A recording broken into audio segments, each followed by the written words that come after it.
बिस्मिल्लाहिर्रहमानिर्रहीम। Dear students, अस्सलाम वालेकुम। Research methods and data analysis में आज हम डिस्कस करेंगे research design, paradigm, methodology and methods. और ये इस टॉपिक पे हम पहले भी डिस्कस कर चुके हैं। आज ये उसका अगला पार्ट है। तो हमने ये देखा था प्रीवियस लेक्चर में कि हमारे पास ये पैराडाइम, मेथडोलॉजी, डिज़ाइन और मेथड का आपस में क्या रिलेशन है, क्या इनका लिंक है। पिछले लेक्चर में हमने पैराडाइम देखे थे, पॉजिटिविज़म, कंस्ट्रक्टिविज़म, क्रिटिकल थ्योरी, प्रैग्मेटिज़म और मेथडोलॉजी क्वालिटेटिव, क्वांटिटेटिव। उसके बाद डिज़ाइन आपके आ जाते हैं। आज के लेक्चर में हमारा जो मेन फोकस होगा वो इन डिज़ाइन थ्योरीज़ पे होगा, रिसर्च डिज़ाइन पे होगा। कि जब भी हम कोई रिसर्च करते हैं तो उसमें हम एक स्पेसिफिक वे टू रिसर्च हम फॉलो कर रहे होते हैं, that is called research design. ठीक है जी। उसका एक स्टैंडर्ड तरीका होता है कि आपने पहले क्या करना है, फिर क्या करना है। हर एक रिसर्च डिज़ाइन के अपने स्ट्रेंथ्स हैं, वीकनेसेस हैं, और इनमें से कुछ जो है वो ऐसे भी रिसर्च डिज़ाइन हैं जिन डिज़ाइंस में 2, 3 या ज़्यादा रिसर्च डिज़ाइन को कंबाइन किया गया है। और आजकल मिक्स्ड मेथड कहा जाता है, आजकल वो मिक्स्ड मेथड भी फॉलो किए जाते हैं, यूज़ किए जाते हैं। तो चूजिंग रिसर्च पैराडाइम ये हमने लास्ट टाइम डिस्कस कर लिया था, सिर्फ मैं उसको रिकॉल कर रहा हूँ। व्हाट इज़ रियलिटी, जो भी हमारा प्रॉब्लम स्टेटमेंट है, रियलिटी है, हमारा पॉइंट ऑफ फोकस है, दैट इज़ कॉल्ड ऑन्टोलॉजी। फिर epistemology, what and how can I know reality और नॉलेज। अब हाउ में आपका रिसर्च डिज़ाइन आएगा। Theoretical perspective, what approach can we use to get knowledge. अब व्हाट अप्रोच, ये सारी चीज़ें आपका रिसर्च डिज़ाइन डिफाइन करेंगी। What procedure can we use to acquire knowledge, ये व्हाट प्रोसीजर, ये चीज़ें how, what approach, what procedure, इन सब से मिलके आपका रिसर्च डिज़ाइन आपको चूज़ करने में हेल्प मिलती है। ठीक है। थ्योरेटिकल पर्सपेक्टिव है, मेथडोलॉजी है, फिर मेथड है, what tool we use, sources, what data can we collect. तो ये यानी कि जो आपका पूरा एक प्रोसेस है फ्रॉम स्टार्ट टू एंड, उसमें आप ये देखते हैं कि मैंने काम कैसे करना है, कौन से टूल यूज़ करने हैं, क्या मेरा, ये सारा आपका रिसर्च डिज़ाइन कहलाता है। ये पॉजिटिविज़म हमने देखा था लास्ट टाइम। इसमें डिफरेंट चीज़ें, ओंटोलॉजी, एपिस्टीमोलॉजी, थ्योरेटिकल पर्सपेक्टिव, मेथडोलॉजी और मेथड को कैसे हम देखते हैं वो डिफ़ाइन कर दिया गया। पॉजिटिविज़म में हमने देखा था लास्ट लेक्चर में कि there is a single reality और ट्रुथ। ठीक है। और ये इसकी ओंटोलॉजी है। एपिस्टीमोलॉजी क्या है, reality can be measured and hence the focus is on reliable and valid tools to obtain that. हमारे पास कोई ना कोई टूल्स होंगे जो जिसको यूज़ करते हैं हम उस रियलिटी को मेजर करेंगे और उसको उसको हम देखेंगे। ठीक है जी। थ्योरेटिकल पर्सपेक्टिव, पॉजिटिविज़म और पोस्ट पॉजिटिविज़म, इसके ये पर्सपेक्टिव हैं। मेथडोलॉजी, एक्सपेरिमेंटल रिसर्च, सर्वे रिसर्च, ये अब इसके वो रिसर्च डिज़ाइन है जो कि हम प्रैक्टिकली हम फॉलो कर सकते हैं। जिन रिसर्च डिज़ाइन को यूज़ करते हुए हम ये अपने जो हमारा पॉजिटिविज़म है उस तरह के टॉपिक्स को हम रिसर्च कर सकते हैं। मैथड इसमें कौन कौन से आते हैं, यूजुअली क्वांटिटेटिव कुड इंक्लूड, कौन कौन से, सैम्पलिंग है, मेजरमेंट एंड स्केलिंग है, स्टैटिस्टिकल एनालिसिस है, क्वेश्चनरी है, फोकस ग्रुप, इंटरव्यू। ठीक है जी। अब ये इस तरह से कोई एक आध और मैं पैराडाइम आपको डिस्कस करता हूँ ताकि आपको बात समझ आ जाए कि हमने मेथडोलॉजी डिज़ाइन, जो रिसर्च डिज़ाइन है वो हमने चूज़ क्यों करनी है। फिर एक और था pragmatism, reality is constantly negotiated, debated, interpreted in light of its usefulness in new unpredictable situations। आपकी जो रियलिटी है वो चेंज हो रही है। You have to readdress the reality, you have to reassess the reality, change हो रही है। आपको वो रीनिगोशिएट करना पड़ेगी, डिबेट करना पड़ेगी, ठीक है। रियलिटी की नेचर, आपके प्रॉब्लम की नेचर ऐसी है। जिस तरह से कहा जाता है जी कोरोना वायरस से हमने शेप चेंज कर लिया है, वो रियलिटी थी एक, वो चेंज हो रही है। तो इस तरह से कई जगहों पे ऐसी नेचर के जो अगर प्रॉब्लम आते हैं, epistemology the best method is one that solves problems, finding out is the means change in the underlying aim. तो ये इसका किस तरह से हम रियलिटी को जानेंगे, हम उसको जो प्रॉब्लम को सॉल्व कर सके, उसके जो चेंजेस क्यों हुई, ठीक है जी, किस वजह से हुई, ये चीज़ें उसमें जानना ज़रूरी है। हम रियलिटी को कैसे जान सकते हैं। थ्योरेटिकल पर्सपेक्टिव, डेवियान प्रैग्मेटिज्म है, रिसर्च थ्रू डिज़ाइन है। इसमें कौन कौन से मेथडोलॉजी यूज़ होती है? Mixed method, design based research, action research, ठीक है जी। मेथड कौन कौन से हैं? Combination of any of the above and more such as data mining, expert review, usability testing, physical prototype. तो इस तरह से आप डिफरेंट टाइप के जो पैराडीम हैं उनमें देखते हैं कि हमारी रियलिटी किस तरह की है, उसको हम किस तरह से इन्वेस्टिगेट कर सकते हैं, कैसे रियलिटी को जान सकते हैं, और उसमें कौन कौन सा रिसर्च डिज़ाइन हम फॉलो करेंगे। तो फर्दर अब डिज़ाइन रिसर्च मैथडोलॉजी हम देखते हैं।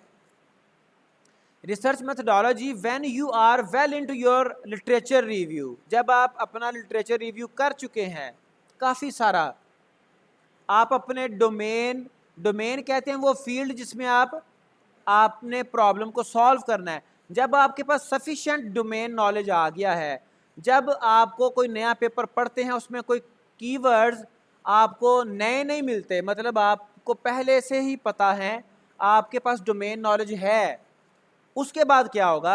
It is time to start thinking about the study you will design to answer the gap you identified. ये टाइम है आपको स्टडी डिज़ाइन फाइनलाइज करने का।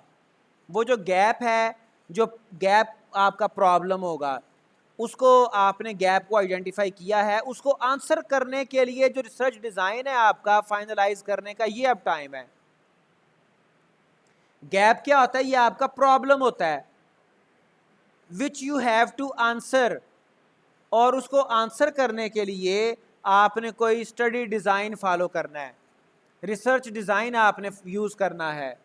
जो हमें चंद नाम देखे प्रीवियसली, आपका वो केस स्टडी है, आपका जो है वो एक्शन रिसर्च है, आपका वो एक्सपेरिमेंटल है, उसमें से आपको कौन सा सूट करता है, फिर आप उस तरफ आते हैं। Which methodology will you use to gather the data for your research, आप कौन सी मैथडोलॉजी यूज़ करेंगे डाटा गैदर करने के लिए। Will you use a qualitative, quantitative और मिक्स्ड मैथडोलॉजी, फिर यहाँ पे आपने डिसाइड करना है कि कौन से आपने मेथड यूज़ करने हैं, क्वालिटेटिव या क्वांटिटेटिव या किस तरह के। You will choose a research method that best design with your research question, जो आपके रिसर्च क्वेश्चन को अच्छे तरीके से आंसर करने के काबिल हो। अब क्वांटिटेटिव हमारे पास किस तरह के डिज़ाइन होते हैं, क्वांटिटेटिव और क्वालिटेटिव, वो हम देखते हैं। क्वांटिटेटिव डिफरेंट मेथड्स हैं। When collecting and analysing data, quantitative research deals with numbers and statistics, how many, how much, while qualitative research deal with words and meanings। बाज़ जगहों पे नंबर्स मैटर करते हैं, बाज़ जगहों पे नंबर्स की इंपॉर्टेंस नहीं होती, बल्कि उसमें और सिग्निफिकेंस, रियलिटी, मीनिंग की इंपॉर्टेंस होती है। तो quantitative refers to the numbers where data is collected based on numbers and a summary is taken from that numbers, these numbers. अब वो जो समरी है वही उसका एनालिसिस है, और उसी एनालिसिस को हम जब अपनी रिसर्च कर चुके होते हैं, हमने डाटा गैदर कर लिया, नंबर्स हमने गैदर कर लिए, उसके बाद हमने उसके ऊपर डिफरेंट स्टैटिस्टिकल मेथड्स अप्लाई किए, उस डाटा में से मीनिंगफुल जो पैटर्न्स हैं, मीनिंगफुल इंफॉर्मेशन है, वो हमने एक्सट्रैक्ट कर ली, बना ली, ठीक है। मिसाल के तौर पे हमारे यहाँ पे एक वो साइबर सिक्योरिटी सर्वे पे काम कर रहे हैं स्टूडेंट्स, तो उन्होंने कहा जी इतने लोगों के साथ ये मतलब फ्रॉड हुआ है, उनमें से इतने ड्यू टू अनअवेयरनेस वो शिकार हो गए, इतनों के साथ ये हुआ, इतने इमोशनल ब्लैकमेल हो गए, इतनों के साथ फ्रॉड हुआ। ये वो स्टैट्स हैं। जब फिर आप इनके ऊपर स्टैटिस्टिकल टेक्निक्स अप्लाई करते हैं तो आप फिर अपने रिजल्ट्स पब्लिश करते हैं, प्रेजेंट करते हैं, वहाँ से फिर आप कंक्लूड करते हैं, वहाँ से आप फिर डायरेक्शन सुजेस्ट करते हैं कि if the public do this in this way then they can avoid the fraud and so on. ठीक है जी। तो वो नंबर्स हैं आपके, वहाँ से फिर आप समरी और डिफरेंट चीज़ें आगे लेके चलते हैं। Graphs help to quantify the results in quantitative research. Quantify का मतलब भी गिनती होता है, गिनना, किसी गिनती में लाना। डिफरेंट टाइप के आपके ग्राफ्स हैं, चार्ट्स हैं, जिनको आप यूज़ करते हैं अपने स्टैट्स को एक मीनिंगफुल वे में रिप्रेजेंट करने के लिए। तो ये आपकी क्वांटिटेटिव रिसर्च होती है, क्वांटिटेटिव मेथड्स होते हैं, मेथडोलॉजी होती है। Qualitative refers to the non numerical elements in the research, जिसमें नंबर्स नहीं आते मोस्टली। व्हेन द इंफॉर्मेशन और data can not be grasped in terms of numbers, qualitative research comes for the rescue. जब numbers की वहाँ पे discussion नहीं है, वहाँ पे फिर क्वालिटेटिव आती है। अब जैसे मैंने आपको मिसाल दिया ये साइबर क्राइम की, तो उसमें नंबर्स हैं, इतने लोगों के साथ फ्रॉड हुआ, वो इमोशनल ब्लैकमेल हो गए, इतने लोगों ने जनाब वो लालच किया और उन्होंने अपनी इंफॉर्मेशन शेयर कर दी, अपने अकाउंट की डिटेल्स शेयर कर दी।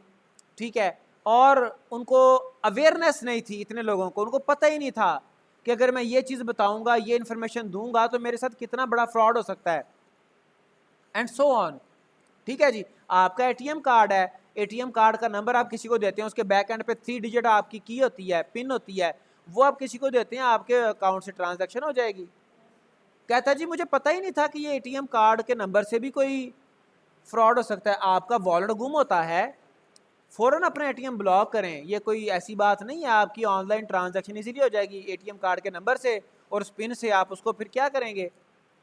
तो वो कहता है जी मैं अनअवेयर था, मुझे तो पता ही नहीं था, इसलिए मेरे साथ फ्रॉड हो गया। तो ये नंबर्स जहाँ पे नहीं होंगे वहाँ पर फिर क्वालिटेटिव आएगी। Though not reliable as much as quantitative, qualitative research helps to form a better summary in terms of theories in the data। तो यहाँ पे गो के नंबर्स बिल्कुल क्लैरिटी हमें देते हैं। जहाँ पे नंबर्स आ जाते हैं, हम नंबर्स के साथ डिबेट, बात, डिस्कशन, राइटिंग कर रहे होते हैं, वहाँ पे एक क्लैरिटी होती है कि 100 में से 10 लोग ऐसे हैं, 20 ऐसे हैं, 80 ऐसे हैं, 70 ऐसे हैं, तो वो एक क्लियर एक पिक्चर जाती है। लेकिन जो क्वालिटेटिव है उसका भी बहरहाल यूज़ होता है, जहाँ पे थ्योरीज़ हैं, जहाँ पे थ्योरीज़ डेवलप करनी है, कोई फिलॉसफी है, वहाँ पे क्वालिटेटिव अपना रोल प्ले करती है। Now research design. The research design refers to the overall strategy. जैसे हमने कहा था कि जी हम इसमें क्या करेंगे, कैसे करेंगे, हाउ, व्हाट। ठीक है जी। ये ओवरऑल स्ट्रैटेजी होती है that you choose to integrate the different components of the study. Study से मुराद your research in a coherent, coherent जो आपस में मिले होते हैं, एंड लॉजिकल वे। आपकी जो स्टडी के डिफरेंट कंपोनेंट्स हैं वो लॉजिकली आपस में कनेक्टेड हैं, उनका एक लॉजिकल कनेक्शन है। तो उस कनेक्शन को मुकम्मल तौर पे फुलफ़िल करने के लिए from your problem statement to your further phases until your results conclusions। ठीक है। एंड पे आप रिजल्ट्स ही प्रेजेंट करते हैं ना अपनी रिसर्च के, आप कंक्लूड करते हैं, आप सुजेस्ट करते हैं, आप फ्यूचर डायरेक्शन देते हैं, वहाँ तक ओवरऑल स्ट्रैटेजी कि आपने कैसे काम करना है। It is called research design. Thereby ensuring you will effectively address the research problem. आप अपने रिसर्च प्रॉब्लम को एड्रेस कर रहे हैं, उसका सोल्यूशन दे रहे हैं। एड्रेसिंग से मुराद you are offering solution by using this overall strategy, बल्कि using की बजाय by following the pattern of this strategy। it constitutes the blueprint for the collection, measurement and analysis of data। ये पूरा constitute कर रहा होता है, आपको guide कर रहा होता है कि आप किस तरह से डाटा कलेक्ट करेंगे, आप किस तरह से उसको मेजर करेंगे, एनालिसिस कैसे करेंगे, और फिर आप रिजल्ट्स कैसे डिस्प्ले करेंगे, एनालिसिस के बाद आपका फर्दर डाटा वगैरह कैसे आपने प्रेजेंट करना है। ये सारा कुछ इसमें गाइड किया गया होता है एक स्पेसिफिक रिसर्च डिज़ाइन में। Research problem determines the type of design you should use, not the other way around. ठीक है जी, आपका रिसर्च प्रॉब्लम ये बताएगा कि आपको कौन सा रिसर्च डिज़ाइन यूज़ करना चाहिए, बट ये सारी चीज़ें कब आएंगी? when you have collected a well literature review, enough literature review, reasonable literature review, जब आपने पढ़ लिया है, आपको डोमेन का पता चल गया, अपने प्रॉब्लम की नेचर का पता चल गया है, तब फिर आपका जो रिसर्च प्रॉब्लम है वो उसके अकॉर्डिंग आप ये डिटरमिन कर सकते हैं कि आपका type of design, research design क्या होगा। A common mistake researchers made is that they begin their investigation far too early, before they have thought critically about what information is required to address the research problem. अभी उनको पता नहीं है तो उससे पहले जनाब वो क्यूरियस हो गए हैं और वो मतलब अपनी एफर्टलेस एक्टिविटीज़ में पड़ गए हैं। ठीक है, तो उससे पहले आपने उसको अच्छे तरीके से इन्वेस्टिगेट करना है, अपने प्रॉब्लम को, लिटरेचर रिव्यू को देखना है कि आपको क्या सूट करता है। The research design is usually incorporated into the introduction. आप इंट्रोडक्शन में ही रिसर्च डिज़ाइन को डिस्कस करना शुरू कर देते हैं। मतलब कि जब आप राइट अप करते हैं अपने थीसिस का, रिसर्च पेपर का, तो आपने इंट्रोडक्शन में ये बताना शुरू कर देना है कि मैं ये रिसर्च डिज़ाइन यूज़ कर रहा हूँ, मैंने ऐसे करना है, ऐसे करना है, ऐसे करना है। You can get an overall sense of what to do by reviewing the literature of studies that have utilize the same research design. ठीक है जी, आप कैसे, उसकी सेंस कैसे आपको आएगी कि आपने डिफरेंट लिटरेचर रिव्यू आपने वो स्टडी करने हैं, डिफरेंट रिसर्च पेपर आपने पढ़ने हैं जिसमें आप वाला सेम रिसर्च डिज़ाइन यूज़ किया गया है। फिर आपको पता चलेगा, फिर आपकी ओवरऑल सेंस डेवलप होगी। व्हाट टू डू, करना क्या है, हाउ टू डू, करना कैसे। जब आप मुख्तलिफ रिसर्च पेपर पढ़ेंगे, तो जब आप लिटरेचर रिव्यूज पढ़ेंगे उन रिसर्च पेपर का जहाँ पे same have utilize the same research design, उन्होंने सेम रिसर्च डिज़ाइन फॉलो किया है, फिर आपको ओवरऑल सेंस डेवलप होगी। तो बात आ जाके कहाँ पे ख़त्म हो रही है? आपकी स्टडी पे। You have to study the research papers, different research papers, for gathering literature review, for developing understanding of research design, for developing sense how you will address your research problem. ठीक है जी, this can provide help you develop an outline to follow for your own paper or for your own thesis. ठीक है, जब आप पढ़ेंगे different literature reviews, surveys देखेंगे आप, sorry research papers देखेंगे, उनका रिसर्च सेम रिसर्च डिज़ाइन पे उनका पैटर्न कैसे काम किया, तो आप अपने पेपर के लिए या अपने थीसिस के लिए आप एक आउटलाइन डेवलप कर लेंगे। आपको पता चल जाएगा कि मैंने पहले क्या करना है, फिर क्या करना है, उसके बाद क्या करना है, और तब जाके मेरा काम मुकम्मल हो जाएगा। ठीक है जी, to get accurate and exact knowledge about the steps by which you complete your work, आपको पढ़ना पड़ेगा। ठीक है, आपको देखना, चीज़ें देखना पड़ेंगी, पढ़ना पड़ेंगी बार बार। अब ये हमारे पास रिसर्च डिज़ाइन कई तरह के हैं, इनकी दो मेजर कैटेगरीज हैं, क्वांटिटेटिव, क्वालिटेटिव, और तीसरी कैटेगरी है दोनों का मिक्सचर। क्वांटिटेटिव है, क्वालिटेटिव है, और मिक्स्ड मेथड्स हैं। अब क्वांटिटेटिव में एक्सपेरिमेंटल हैं, नॉन एक्सपेरिमेंटल हैं। ये दोनों क्वांटिटेटिव, इनमें मल्टीपल रिसर्च डिज़ाइंस आ रही हैं। एक्सपेरिमेंटल है, true experimental, quasi experimental, single subject. अब ये इनके नाम है रिसर्च डिज़ाइन के, मेथोडोलॉजीज़ के। फिर नॉन एक्सपेरिमेंटल में डेस्क्रिप्टिव है, कंपैरेटिव है, कोरिलेशनल है, सर्वे है, एक्स पोस्ट फैक्टो है। फिर क्वालिटेटिव में एथनोग्राफिक है, फिनोमिनोलॉजिकल है, केस स्टडी है, ग्राउंडेड थ्योरी है, क्रिटिकल स्टडीज़ हैं। अच्छा, क्वालिटेटिव में इंटरेक्टिव है और नॉन इंटरेक्टिव है। ये हम इंटरेक्टिव देख रहे थे। नॉन इंटरेक्टिव में कॉन्सेप्ट एनालिसिस, हिस्टोरिकल एनालिसिस। फिर मिक्स्ड मेथड आ गया, एक्सप्लेनेटरी, एक्सप्लोरेटरी और ट्रायंगुलेशन। ठीक है जी।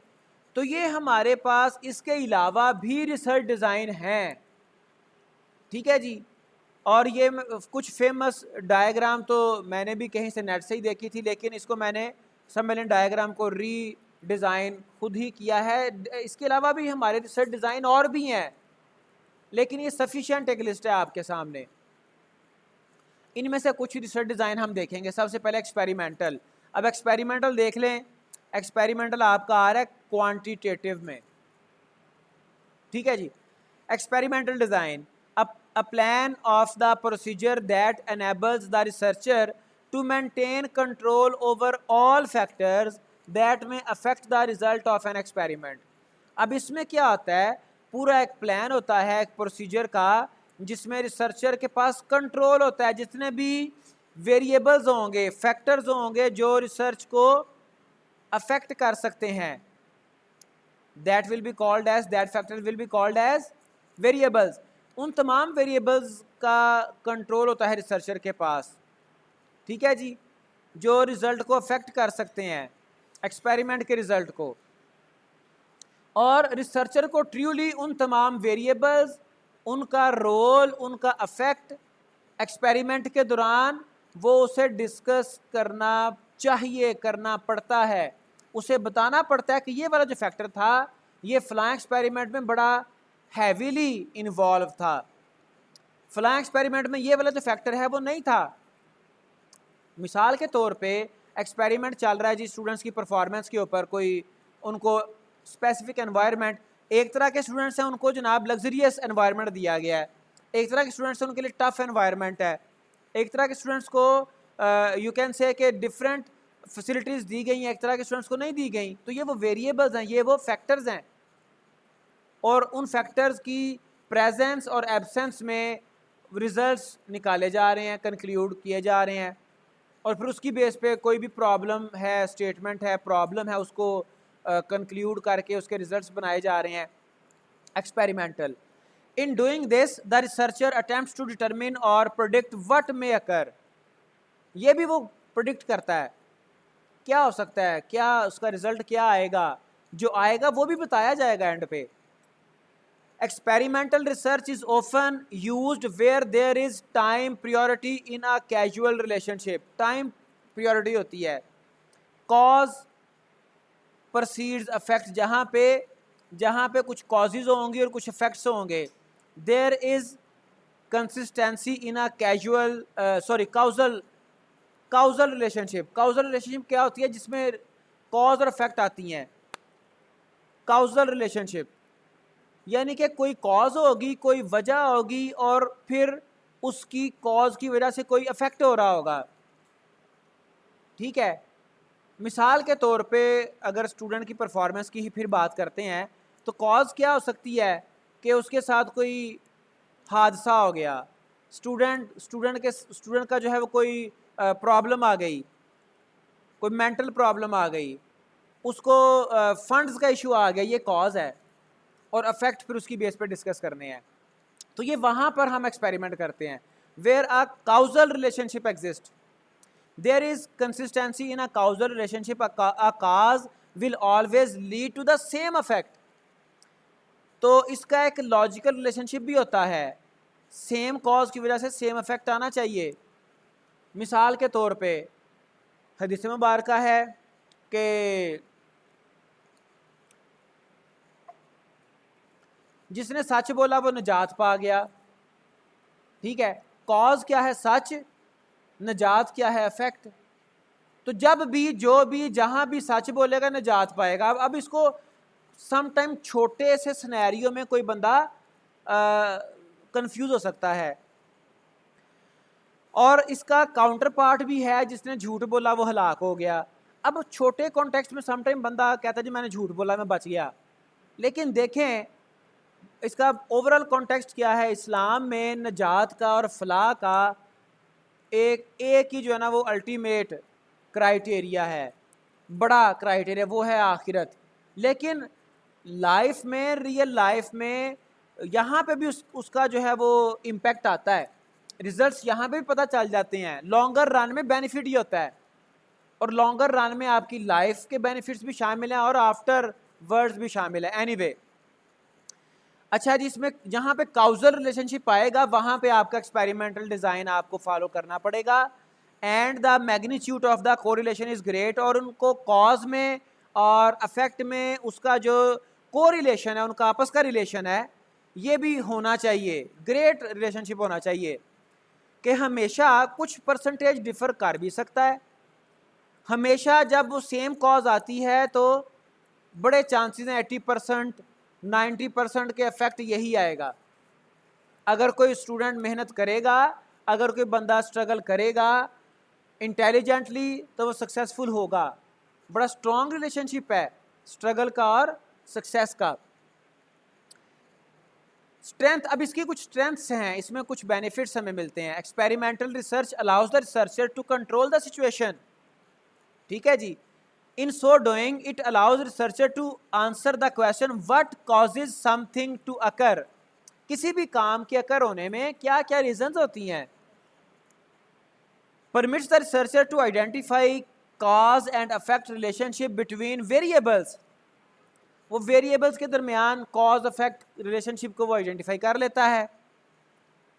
Experimental research design supports the ability to limit alternative explanations and to infer direct causal relationship in the study. आपको कोई alternate explanations की ज़रूरत नहीं पड़ती, कोई different methods देखने की ज़रूरत नहीं पड़ती कि ये क्यों है, क्या है, कैसे है।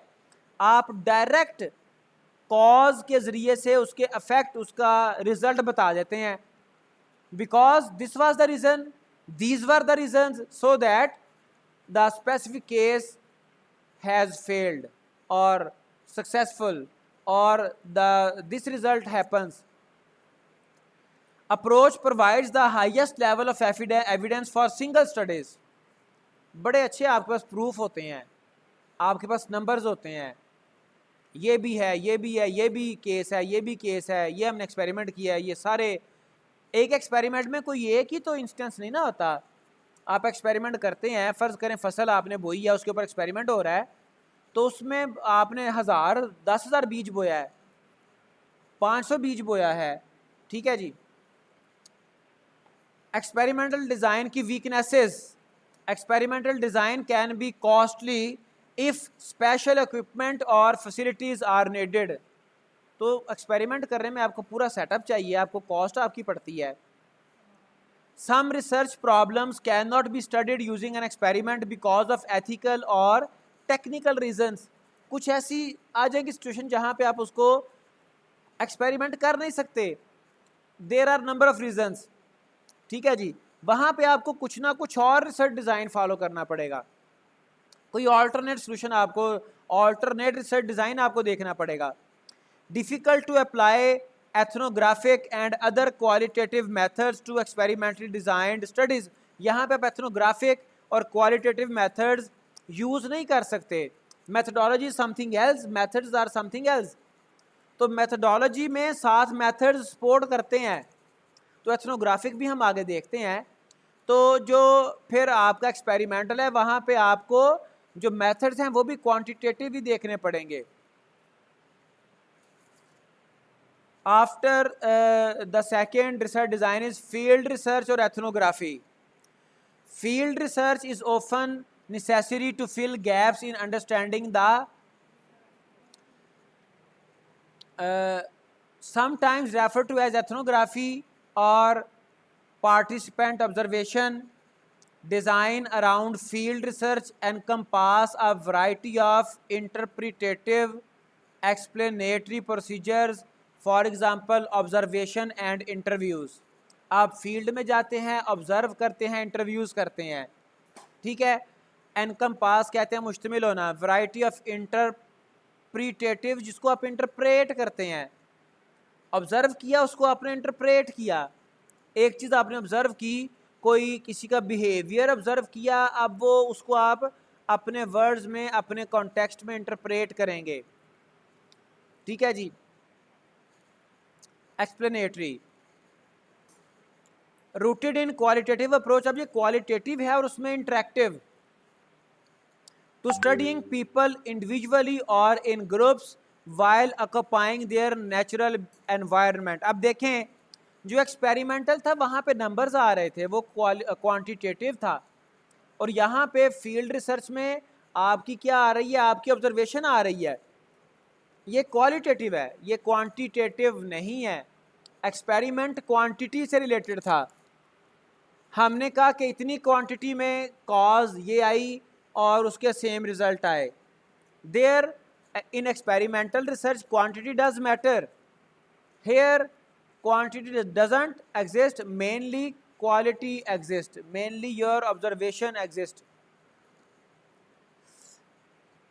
The information acquired from observational research takes the form of field notes. जब आप ऑब्जर्व करते हैं तो वहाँ पे आप फिर कुछ नोट करते हैं चीज़ें, आप कोई उस ऑब्जर्वेशन को अपने हिसाब से इंटरप्रेट करते हैं।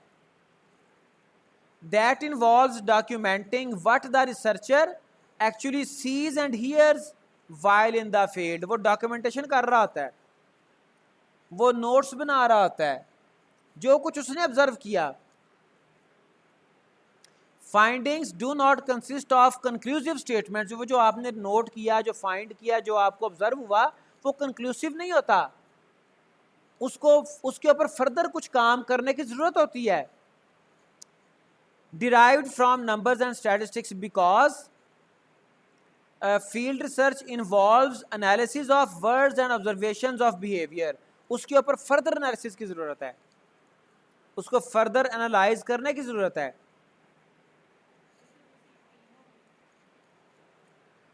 Field research strengths. Field research is often necessary to fill gaps in understanding the research problem applied to local conditions or to specific groups of people that cannot be determined from existing data. जहाँ पे कहीं पे भी जो हमारे पास पहले से research हुई है वहाँ पे कोई गैप मिल रहा है, कोई चीज़ें हमें समझ नहीं आ रही, कहीं पे कोई हमें प्रॉब्लम फील हो रही है, डाउट्स हैं, तो उसको इन्वेस्टिगेट करने के लिए आप फील्ड रिसर्च या एथनोग्राफी को यूज़ करते हैं। ठीक है। enables the researcher to confirm data by gathering additional information.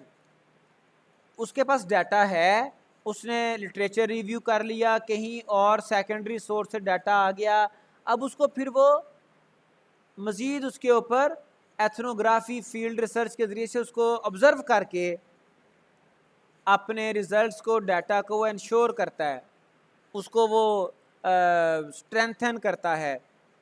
That supports और negates findings reported in prior studies. फिर वो जो उसकी ऑब्जर्वेशन है, जो उसकी स्टडी है, वो प्रायर स्टडीज़ को या तो स्ट्रेंथन कर देगी या फिर उसको निगेट कर देगी कि जो उसने रिसर्च की थी वाकई सही है, या फिर जो उसने रिसर्च की थी वो उसको निगेट कर दिया कि जी वो सही नहीं थी, there was some misunderstanding, misinterpretation. Weaknesses. A field research study requires extensive time and resources to carry out the multiple steps involved for the gathering of information. इसमें भी experimental research की तरह से resources चाहिए, including examining background information about the study site, obtaining permission to access the study site and building trust.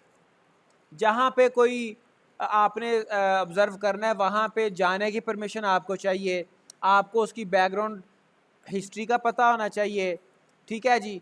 फिर वहाँ पे आप according to rules and regulation observe करेंगे, अपनी स्टडी को परफॉर्म करेंगे, उसकी एक ट्रस्ट बिल्ट होनी चाहिए और आप उसको स्टडी को ट्रूली रिस्पॉन्ड करेंगे, रिप्रेजेंट करेंगे अपने रिजल्ट्स। ये ट्रस्ट